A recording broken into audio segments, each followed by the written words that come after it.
So eto mga sangkay, good news din po tayo, no? Kasi puro na lamang po tayo bad news eh. Ang dami pong nangyayari sa ating mundo ngayon na talagang nakakapanglumo.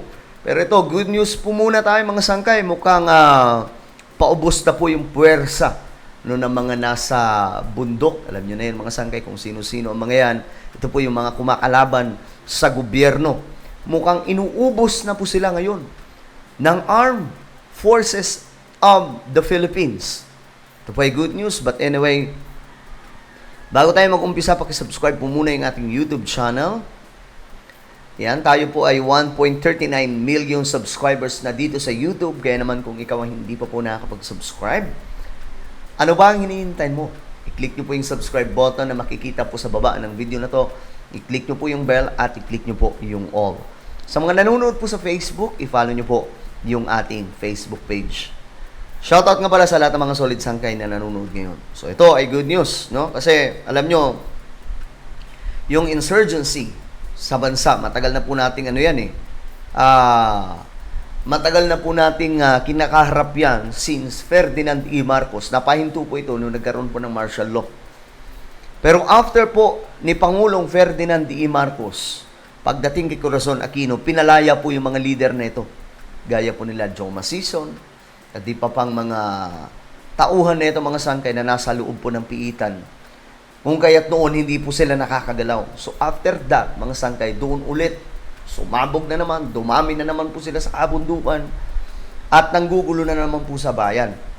Pero mga sangkay, ngayon, panahon po ni PBBM, meron po silang goal. Ang goal po nila mga sangkay, maubos na ang mga ito.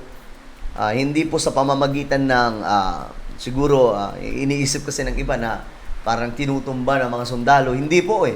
Ang kanilang ginagawa ngayon nila PBBM, meron po silang mga program na nagpapaano sa kanila, nagpapahina sa mga ito. Na dahilan kung bakit yung mga miyembro ng grupong ito ay kusa po silang bumababa at nakikiisa na po sa gobyerno. Yung iba nga po dyan, nagiging sundalo na po eh. No? Well, tingnan po natin ang balitang ito mga sangkay. Formal na igneklara ang Cagayan Province bilang insurgency-free. Sabay na anibersaryo ng pagkamatay ni Gat Jose Rizal. Kinangulat ni Dina Villacampa ng Radyo Pilipinas Tuguegarao.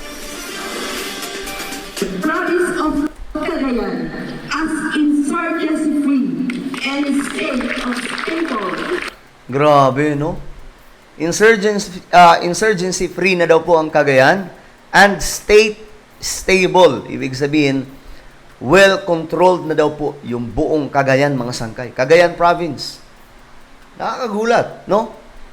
Kasi, ang inaano nga po, mga sangkay, accusation ng mga DDS sa pamahalaan natin ngayon, kumakampi daw po sa kamakaliwang grupo. Which is, ako mga sangkay, hindi po ako mapapaniwala sa mga ganyan. Dahil unang-una, ang kamakaliwa ay sila po yung mga talagang pure anti-Marcos. Ito mga sangkay, yung mortal na kalaban ni Ferdinand E. Marcos, tapos makikipagsabuatan si PBBM. Hindi po fake news po yan. At ngayon, mga sangkay, pinapatunayan po natin na fake news yung kanilang mga accusation. Dahil nga po itong mga kasundaluhan ngayon natin sa pangunguna po ng Commander-in-Chief na si PBBM. Ang ginagawa po niya ngayon mga sanggay, inuubos niya po itong mga puwersa na mayroon po sila. Kasi hindi naman po natin may tatanggi. Talaga may puwersa po itong mga grupong ito na nasa kabundukan. Pero may mga programa ang pamahalaan mga sanggay na talagang nagpapababa ng kanilang mga armas. Yun po yung good news. Kasi alam nyo, mayroon nga po noon NTF-ELCAC nung I remember during the time of PRRD. Ginawa din naman po ito ni Tatay Digong. Pero iba po yung way ni former President Duterte kasi nakikipagpersahan din po talaga siya noon laban sa mga ito.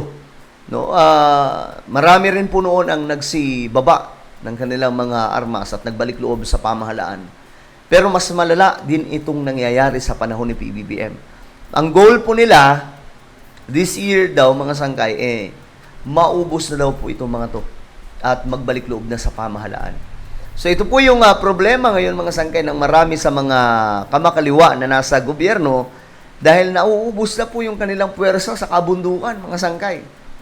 So, ano na po ang kanilang gagawin ngayon? Naging makasaysayan ang deklarasyon ng Cagayan Province bilang insurgency-free Grabe. matapos itong isabay sa ika-128 anibersaryo ng kamatay ni Gat Jose Rizal ngayong araw. Paliwanag ni Governor Manuel Mamba, itinoon nila ang deklarasyon sa death anniversary ni Rizal para maging makabuluhan ang selebrasyon kung saan umabot sa mahigit 5 dekada ang pakikipaglaban ng lalawigan sa mga rebeldeng grupo. Grabe. 5 dekada mga sangkay. 50 years na nakikipaglaban daw po sa Cagayan. Pero kailan nangyari na natapos ang problema nila? Sa time ni Pangulong Bongbong Marcos Jr. Mga sangkay. Asan na po yung mga nagsasabi na si PBBM ay kumakampi sa kamakaliwa? O ayan, ang patunay mga sangkay na hindi po ito totoo. At mas matindi po yung ginagawa ngayon ni PBBM. Hindi po siya yung tipong madakdak eh. Di ba? Yung ibang presidente, masyado pong masalita eh. Pero si PBBM hindi. Ayan, nakikipag-ano lang siya eh. Nakikipag-dialogo, nakikipag-usap, at mahinahon sa mga interview, pero mga sangkay. Hindi po natin nalalaman, matindi pala ang ginagalaw nito pailalim laban po sa mga kalaban ng ating gobyerno ngayon. At eto, insurgency free na po ang Cagayan Province. O, diba?